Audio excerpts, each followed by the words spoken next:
नमस्कार, इस वक्त आप देख रहे हैं झारखंड जोश और मैं हूं श्रुता सिंह। अभी मैं मौजूद हूं राजधानी रांची के राजभवन समीप धरना स्थल पर, जहां झारखंड राज्य NRHM ANM GNM अनुबंधन कर्मचारी संघ एवं झारखंड अनुबंधित पारा चिकित्सा कर्मी संघ के द्वारा कल मुख्यमंत्री आवास का घेराव किया गया था और आज 17 जनवरी 2023 से अनिश्चितकालीन हड़ताल पर यहां पर बैठे हैं। तो चलिए यहाँ जो लोग मौजूद हैं हम उनसे जानते हैं कि क्या कुछ मांग को लेकर ये लोग अनिश्चितकालीन धरना प्रदर्शन पर बैठे हैं। हम लोग यहाँ एक सूत्री मांगों को लेकर धरने पर हैं। हम लोग 16 साल से काम कर रहे हैं। यहाँ पर हम लोग झारखंड के 2400 जिलों से आए हुए स्वास्थ्य कर्मी हैं, जिसमें ANM GNM कर्मचारी संघ है और LT फार्मासिस्ट है, मतलब पारा मेडिकल संघ यहाँ पे पूरा है। हम लोग NHM के स्वास्थ्य कर्मी हैं और 16 वर्ष से अपनी नियमितीकरण की मांग के लिए यहाँ पर मौजूद हैं। आखिर कब तक आप लोग ऐसे धरना प्रदर्शन पर बैठे रहेंगे? जब तक सरकार हमारी मांगों की पूर्ति नहीं करती है, हमारे मांगे नहीं मानती है, तब तक हम लोग यहाँ पर धरने पर हैं।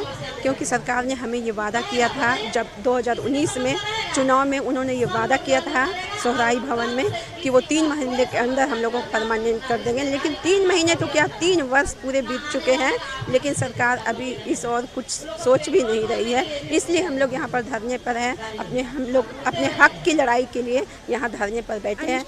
अनिश्चितकालीन धरने पे हैं और 23 तारीख तक हमारी मांगे नहीं मानी गई तो हम लोग 24 तारीख से आमरण अनशन पर उतर आएंगे। आगे की रणनीति क्या सोचा है आप लोगों ने? आगे की रणनीति मैं बता रही हूँ कि अभी हम लोग 23 तारीख तक अनिश्चितकालीन हड़ताल पे हैं और 24 तारीख से हम लोग आमरण अनशन यानी कि भूख हड़ताल पे उतर आएंगे, यहीं राजभवन के समक्ष। राजभवन का ये धरना स्थल आए दिन धरना अभ्यर्थियों से भरा रहता है। कुछ निराश होकर भी जाते हैं तो कुछ की मांगों को भी पूर्ण किया जाता है। क्या कुछ उम्मीद है आप लोगों की मांग पूर्ण होगी या फिर निराशजनक आपको भी जाना पड़ेगा? इस बार हमने ठाना है कि जो हम सोच कर आए हैं इस बार हम लोग लेकर ही जाएंगे, तभी हम लोग जाएंगे, चाहे हम लोग को कितना दिन भी यहाँ रुकना पड़ जाए। सरकार का ध्यान अपनी ओर आकर्षित करने के लिए आप लोग मांग यहाँ से नारे लगाते रहेंगे या कुछ और भी सोचा है आप लोगों ने? नहीं, हम लोग आगे भी सोच रहे हैं। हम लोग अनशन के बारे में भी सोच रहे हैं। सरकार को हमारी बातें माननी ही होगी। जब स्वास्थ्य व्यवस्था पूरी तरह से ठप हो जाएगी तो सरकार को स्वतः हमारी बात माननी ही पड़ेगी। क्या लगता है आने वाले दिनों में धरना प्रदर्शन से सरकार आपकी मांग पूरी करेगी या फिर अनशन पर आप लोगों को उतरना पड़ेगा? इसके बारे में तो हम लोग को 2-3 दिन में ही पता चल पाएगा कि सरकार हम लोग को स्वास्थ्य व्यवस्था को ठप देखते हुए हम लोगों के बारे में क्या सोच रही है कि हम लोग को अनिश्चितकालीन में ही ख़त्म करना पड़े या हम लोग को आमरण अनशन तक जाना पड़े। क्योंकि उसके बाद तो हम लोग मतलब कितना दिन आमरण अनशन कितना दिन कोई कर सकता है? भूख हड़ताल बिना अन्न का, बिना पानी का कोई कितना दिन तक रह सकता है? तो सरकार को हम लोगों की बात माननी ही पड़ेगी।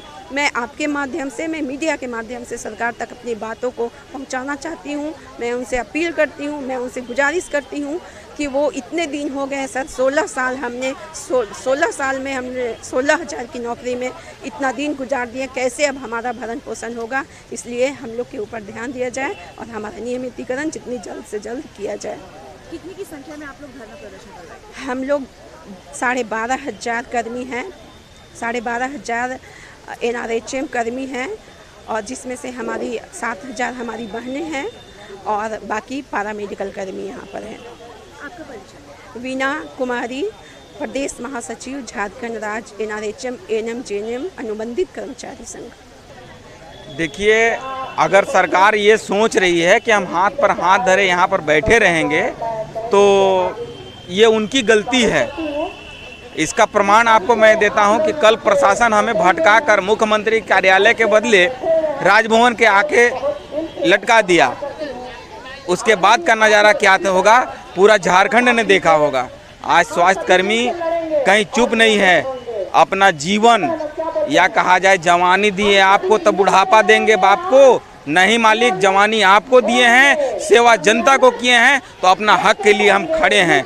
माननीय मुख्यमंत्री महोदय अभी जिले जिले घूम रहे हैं, अब उनको इसका सामना हर जिले में करना पड़ेगा। आज उनका भ्रमण कोडरमा जिले में है, वहाँ भी हमें अनुबंध कर्मी उनके सामने एक साइड कार्य बहिष्कार करके खड़े होंगे और वहाँ भी उनको मांग पत्र लेना पड़ेगा। यही स्थिति पूरे जिले में चलेगी। संभवतः कल हम इसी धरना में रहेंगे, लेकिन परसों से हमारा कार्यक्रम है। एक दिन हम सभी कर्मचारी बूट पॉलिश करेंगे, अगले दिन हम श्रृंखलाबद्ध एक चैन बनाएंगे, उस तरह से संदेश देंगे। तीसरे दिन उनके सद्बुद्धि के लिए हम यहाँ पर हवन कराने का प्लान कर लिए हैं। माननीय मुख्यमंत्री जी, हमारा मांग कोई गलत नहीं है, हमारा कोई नया मांग नहीं है। आपने जो चुनाव के पूर्व वादा किया था ना, एक बार याद कीजिए, हरमू का सोहराई भवन, वहाँ पर अनुबंध कर्मी को बैठा के बहुत अच्छा से प्यार से बोले थे कि तुम सरकार बदलो, हम अधिकार देंगे। हमने अपना फर्ज निभाया, आप भी अपना फर्ज निभाइए। आपने कहा था कि हम अनुबंध कर्मी को नियमित करेंगे, झारखंड से अनुबंध का नामो निशान मिटा देंगे।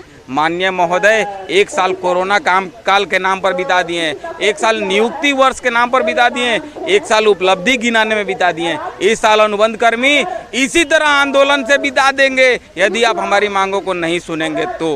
देखिए, मैं पाकुड़ से आई हुई हूँ, जो संथाल पगना में पड़ता है, और दुमका, पाकुड़, साहेबगंज, जामताड़ा, ये जो है सीएम का ही एरिया है, ठीक है, वो वहीं से बिलोंग करते हैं। तो हम लोगों को बहुत आशा है, हम लोग को 16 साल से बस एक ही मांग है कि हम लोग का नियमितीकरण किया जाए, जो हमारा अधिकार है। हम कुछ गलत चीज़ उनसे नहीं मांग रहे हैं, बस हम लोग यही चाहते हैं कि हम लोग को नियमित किया जाए, बस एक ही हम लोग का मांग है। और हम लोग को पूर्ण विश्वास है कि सीएम इस बात को समझेंगे और वो हम लोग को नियमित जरूर करेंगे। इसी भरोसा के साथ आज हम लोग यहाँ धरना प्रदर्शन कर रहे हैं। कितने की संख्या में आप लोग यहाँ पर आए?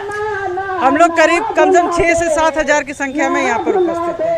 मतलब सभी जिले से आप लोग आए? सभी 24 जिला से यहाँ सारी ANM, GNM, electrician, pharmacist, x-ray technician सभी लोग उपस्थित हैं। आपका परिचय? जी, मेरा नाम इंदु कुमारी ठाकुर है, मैं पाकुड़ की सचिव हूँ। धनबाद से आए। हाँ। आगे की रणनीति क्या सोचा आप लोगों ने? आगे का रणनीति हम लोग यही सोचे हैं कि यदि हम लोगों का मांग पूरी नहीं होती है तो आंदोलन और भी उग्र होगा और हम लोग इसके बाद आमरण अनशन में बैठ जाएंगे। अभी तक किसी भी तरह का कोई भी खबर नहीं है सरकार की ओर से, ना ही किसी तरह का वार्ता के लिए बुलाया गया है, और हम लोग इस बार आश्वासन से मानने भी वाले नहीं हैं, क्योंकि आश्वासन हम लोगों को लगातार कई वर्षों से और कई सरकारों से मिल चुकी है। हम लोग आज से नहीं, विगत 2007 से हम लोग हेल्थ डिपार्टमेंट में काम कर रहे हैं, और हम लोग आज 16 साल कंप्लीट करके ये 17वां साल हम लोगों का चल रहा है। हम लोग इतने साल स्वास्थ्य विभाग में अपना काम पूरी निष्ठा के साथ कर रहे हैं, और हम लोग इसी आशा के साथ थे कि शायद ये सरकार अब आएगी तो हमें नियमित करेगी, और इसी आशा के साथ हम लोगों ने कोरोना जैसे महामारी में कुछ भी नहीं सोचा, ना अपने बारे में, ना अपने परिवार के बारे में, ना अपने बच्चों के बारे में। सबके जान को जोखिम में डाल के हम लोगों ने निष्ठा के साथ काम किया कि शायद सरकार खुश होकर कहेगी कि इनके बदौलत हम लोगों ने कोरोना जैसे महामारी में विजय हासिल किया, तो इनको हम नियमित जरूर करेंगे। लेकिन 3 वर्षों से केवल आश्वासन ही मिल रहा है, हम लोगों को नियमितीकरण के लिए कोई भी पहल नहीं की जा रही है। उनके तरफ से हमेशा आता है कि नहीं, आपके बारे में कुछ अच्छा सोच रहे हैं, हम लोग जल्द ही कुछ अच्छा आप लोगों के लिए करेंगे, लेकिन वो कब जो होगा ये हम लोगों को भी नहीं समझ में आ रहा है, क्योंकि 16 साल कंप्लीट होकर ये 17वां साल चल रहा है। कितने स्टाफ, कितने कर्मचारी जो कि रिटायर भी कर चुकी हैं, तो अब नहीं तो अब कब वो करेंगे? अब तो सभी के समय और उम्र सीमा भी खत्म हो रहा है, अब उम्र सीमा भी खत्म हो रहा है। अब हम लोग कहाँ जाएंगे? हम लोग कब कहीं जा भी नहीं सकते हैं। तो हम तो यही चाहेंगे आपके चैनल के माध्यम से कि हमारी बातें सरकार तक पहुँचे और हमें जल्द से जल्द सरकार नियमित करे, और हमें भी कोई शौक नहीं है कि हम रोड पे इस तरह बैठें और किसी भी तरह के मतलब दुर्घटना घटे, हॉस्पिटलों में कोई भी रोगी हो, पेशेंट हो, वो दर दर की ठोकरें खाएं। हम लोग भी चाहते हैं कि हमारा मांग जल्द से जल्द पूरा हो जाए और पुनः हम लोग अपने कार्यस्थल में वापस जाएं, और हम लोग जिस तरह से निष्ठापूर्वक सेवा देते आए हैं वैसे ही हम लोग पब्लिक को सेवा देंगे। माला कुमारी, प्रदेश संयुक्त सचिव सह धनबाद जिला सचिव। तो देखा आपने यहाँ मौजूदा लोगों ने क्या कुछ बताया, क्या कुछ इनकी मांग है। साथ ही साथ इन्होंने ये भी बताया कि आने वाले दिनों में अगर सरकार इनकी मांग को पूर्ण नहीं करती है तो ये लोग आने वाले दिनों में अनशन पर भी बैठ सकते हैं। देखने वाली बात ये है कि कितने दिनों में सरकार इनकी मांग को पूर्ण करती है। अभी फिलहाल के लिए हमारी तरफ से इतना ही। ऐसी तमाम जानकारी हम आप लोगों के लिए लेकर आते रहेंगे। तब तक के लिए बने रहे हमारे साथ आपके अपने चैनल झारखंड जोश में। मैं श्रुति सिंह अपनी सहयोगी अर्चना के साथ।